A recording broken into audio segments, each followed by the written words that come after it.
Hello, beautiful people. Julia here. I greet you, and I greet you specifically because I love you so much and I'm happy you're part of this YouTube channel. I appreciate you and I love you. This is the Julia Inspired Master channel, and on this channel I talk about anything about how to make money, how to save and manage money, and then how to multiply money by investing. And yes, I am a stockaholic. I love to invest in stocks. I help you to get the right ones. Welcome to today's video. I made a promise in the previous one that I'm going to be doing a short video on budgeting. Now I need you to understand why you need to budget. But first of all, I want you to know that you are in the right place and you are having access to the right information. Financial literacy information is very important. This will help you for your next 5 to 10 years. It will truly change the way your next 5 years to 10 years will look like. Trust me. So today I'm going to be discussing something important. It's called budget. Budget is something everybody needs to know. And yes, I want to simplify it. I don't want to make it so complicated. I see a lot of people who come personally to me, and the moment we get into budget, they start fidgeting, they start feeling somehow, and they just avoid that word. I don't know why. But when I have asked them a lot of times, they keep saying it's so ambiguous, the whole process is so cumbersome, I just can't deal. So what about me simplifying it so you can now do it from the comfort of your home without much tools and apps and all of those things and typing and keying in Excel and all that? No, I'm just going to give you a simplified version that you can do right now and you can get everything you need. So let's get first of all to the meaning of budget. I like to get the exact meaning so it will help you. So this is just the dictionary meaning of budget. It says an estimate of income and expenditure for a set period of time. Simple and straight to the point. This is the dictionary definition. If you check it in the dictionary, this is what you're going to see. So I have to get it exactly as it is. But for a more detailed information, a budget is an estimation of revenue and expenses over a specified future period of time and is usually compiled and re-evaluated on a periodical basis. Can you see this? This is fantastic. Now, let me break it down to simple English. Budgeting means an estimate of the things that you have spent money on. So the things you have spent your money on, and then the things you want to plan for. So this month, that's house rent, school fees, fuel for the car, fuel for your generator, all the subscription services you have paid for, your data, your dog food, your groceries in the house, everything you are spending money on. You put everything down, have a clue of how much you are earning, and then how do you plan for the next month so you don't run out of cash? I've simplified it for you, and then you're supposed to reevaluate it. It's not something you do once and say, oh, I've done. No, you do it the next month, you review and see if you're making progress. Okay? So I'm going to simplify it for you so it will make it very easy for you. The next question is, why do you need a budget? Why is it even important for you to have a budget? So I have picked out 5 major reasons why people need to budget. Alright? So the first one is, it helps you to keep your eyes on the prize. So you have a goal to maybe buy a car, for example, and you are looking at your salary. If you set up a budget and track your expenses and know the things you're going to be spending money on, it will help you to carve out a certain amount and then plan it for the next number of months that will be able to raise the particular amount you need to buy that car for yourself. So it helps with proper planning. You don't just, you have your eyes on a goal, but you have to set, a proper process or system that will help you achieve that goal. So it helps you to keep your eyes on the prize so that you know that if you do this and keep doing this particular thing every day, it's just like children that go to school. They know that in the morning they have to go to school. When they get to school, they must go to the morning assembly, and then after that they get into their class, and then there is a break, and then there's time they go back to class, and then there's a time they dismiss. So you see the whole thing is an organized system of process. So it's already in their head. They know that when they're going, they will probably be missing the assembly. So those are the things that happen when you are doing. So you have to keep your eyes on it. You know, if you keep doing this same exact thing for a period of time, you get this result. Then the second one, it helps you ensure that you don't spend money you don't have. When you plan yourself, you know the amount of money you have, you know the things you are supposed to spend money on. So when all these other ones come up, you know that there's no place in the budget for it. It's like someone coming to tell you to buy a material of maybe 50,000 naira for a shape, and you know in your budget there's no plan for such thing. In fact, that 50,000 is even budgeted for investment. You'll be more firm because you know in your budget there's no opening, there's no accommodation for that even month. Okay, so that helps you not to spend the money that you don't have. The third reason is it helps you to lead to a happier retirement. You know, when I keep saying this thing all the time, if you have a proper financial knowledge, you should retire in the next 10 to 15 years. I'm not joking. If you have the right information, you should retire in the next 10 to 15 years maximum. Okay? When you have plans for a better retirement and a happier retirement, you know, it takes a lot of stress off you. It takes a huge amount of stress off you. So that is why you need a budget. The fourth one is that it helps you to prepare for emergencies, because in your budget you have a space for emergency fund. So you have your savings, then you have the emergency fund. Your savings are the ones you are putting together to invest.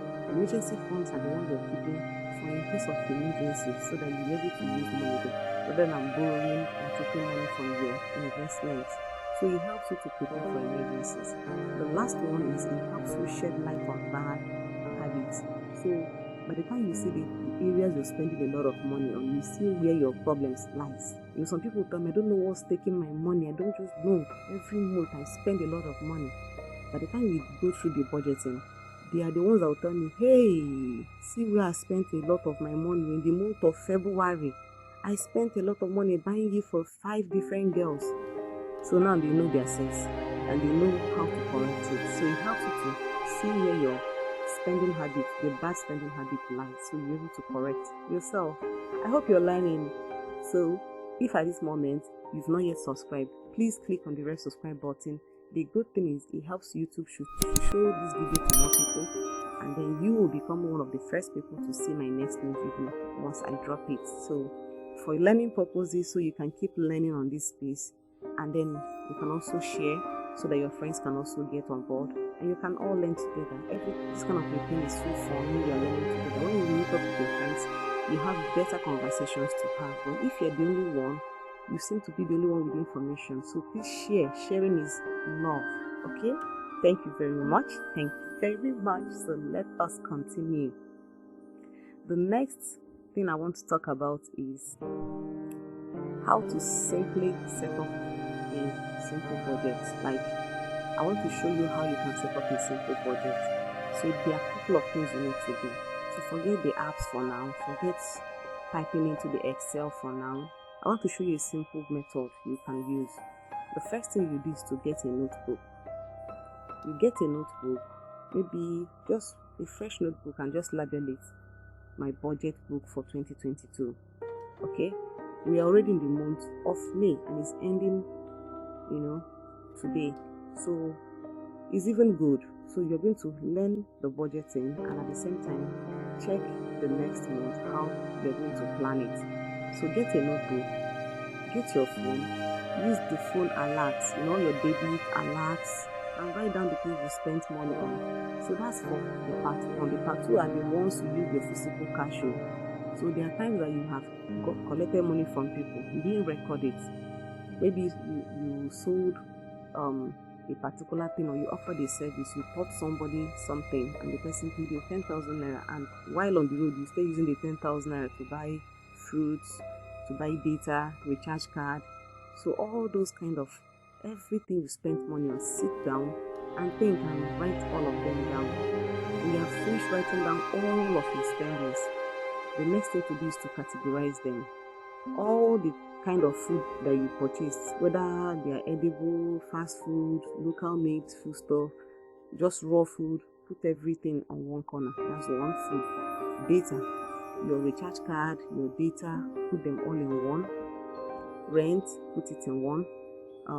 Your light bill, gas or kerosene, whichever one you're using, you put all of it. So categorize all of them so they can just be in their own area. School fees, put them all, and then you split them into two. Two, is one are the things you cannot do without. One, things like, you must pay your light bill every month, and you have a certain amount. Maybe you spend 10,000 every month on light bill. So that is something you cannot do without. So it becomes the first list is like your top priority list. This is one thing I cannot joke with. The time you are paying your children's school fees, you put the school fees there, because school fees, the simple way to do it is, if the school fees comes in maybe once in every 3 months, so you can even split it into 3. I paid 100,000 for my first baby. That means every month that's 33,000. So you can put it there. Okay, this month 33,000 for school fees. I'm just giving an example. All right. So there, you now bring in food. You must eat. Okay. So you put in the food there. Then on the second list are the things you can actually do without. Okay, the things you can do without. Things like your shawarma, your ice cream, your ashwebi. These are things that you can look away and say, no, I don't think I need this. Let me save money on those things. So that's how you're going to split them into two. Then the next thing you do is income value. How much are you earning at the end of the month? Your salary one, your side businesses, put them together, total it. Now check this month of May now that is ending. How much have I spent so far? And then how much money entered my hand from salary and other sources? Check them. I spent 100,000. Everything that came into my hand as income is 85,000. So you're already on deficit. That means you're on negative side. But if you've spent 100,000 and your income is 150,000, so there's a balance of 50. So that's where you start planning your savings, your investments from your emergency fund. That's where you start from. Okay, I think this is so simple. See how sweet it is as I'm explaining it. I know you're going to do it. I know you're going to do it. Then the next thing you're going to do is to evaluate. Check, go through everything you spent money on. Look at where you have your reckless spendings. Note them down. Write them in a separate sheet and say, okay, these are the things I need to work on. So check the difference, stick to the budget, and plan for the next month. So in the next month, the first thing that's going to come in your budget plan is, first of all, you're going to bring out the very important things, so that as you're writing them down, you know exactly how much. Then those ones that don't really matter, you now decide which one do you put. Okay, this whole month, last month I took time to, I actually took an ice cream 4 times this month. This June that we're entering, I'm going to take just one day of ice cream. Let me take the remaining 3 and put it out for emergency or for saving. See how I have so simplified the budgeting for you. But I'm going to show you another easier method you can use for your budgeting. Okay, stick with me. So this is a simple way out method. I call it my simplified reverse budgeting. It's very simple. For people who have no plans, they don't know how to do this budgeting thing, and it's difficult for them. They have lost track of all the things they've spent money on. You want to start afresh, but you don't know how to do it. So this is what you're going to do. It's just like a quick man's method, but it will be better you do the detailed one. But for you to have a head start for your month of June, this is what you're going to do. You will check this month of May, how much money that you earned, your income. Now, say you got 100,000. Take out 10%. 10% is 10,000. That 10,000, you start with your emergency fund. If you don't have any savings at all, start with your emergency fund. Save it in maybe your piggy vest account or something. Put it there, and then the 90,000 that is remaining, you sit down and use it to plan. Write out everything you need, split them into 2. Top priority and the ones you can do without. The top priority, start allocating the money according to what you have. So you have 90,000, that means light bill will collect maybe 6,000 naira. So that when you now plan it according to the value of money you have remaining, it has helped you, then the next thing you do is that once you step into June, you start documenting the real figures. So I budgeted 6,000 for night, but this is how much I ended up paying. You will now start putting it. The ones you now spent less and you needed more, you note it. The ones you spent more but you needed less, you note it. So the coming month helps you to now track from fresh. So every day you come back, you now write the things you spent money on, your transport fare, as little as even the change you left for someone, note it down in the book. So it gives you a fresh start. That's why I say this is my simplified reverse budgeting. I hope today you have learned a lot. I felt like let me load and give you people a lot of information. I really wanted to do that. And this is coming timely so that as you step into June, you will be properly guided on what to do. And it doesn't matter anytime you are catching this video, make sure you do the right thing. Make sure what you've learned, you're going to implement it. That will give me the biggest joy. And that is why I'm going to wrap it up. I promise you this is going to be a very short video, and this is it. If you have not yet subscribed to my YouTube channel, what are you waiting for? What are you waiting for? So please click on the red subscribe button. It means a lot to me. It's just your own way of showing me love. My own way of showing you love is to keep giving you educational, valuable content, so that anytime you bump into any of my videos by mistake or by recommendation, you will not be disappointed at all. You will be happy that you have learned something that will change your life and move you in the right direction, because that is what I truly want for everyone. Every young person should really learn how to do these things so that you can have a better and happier future. So this is where I'm ending it in this video, and in my next video I'm going to be talking about something very interesting. I'm going to start up a series, and I'm going to focus on stock market and this period that the market has really dipped. I want to share with you the opportunities in the stock market and how I have been making some money in the stock market, leveraging on this opportunity, and how you can also be part of it. So it's going to be a series of couple of videos. Don't ever miss it for anything, and I'll see you in the next video. Don't forget, Julia loves you.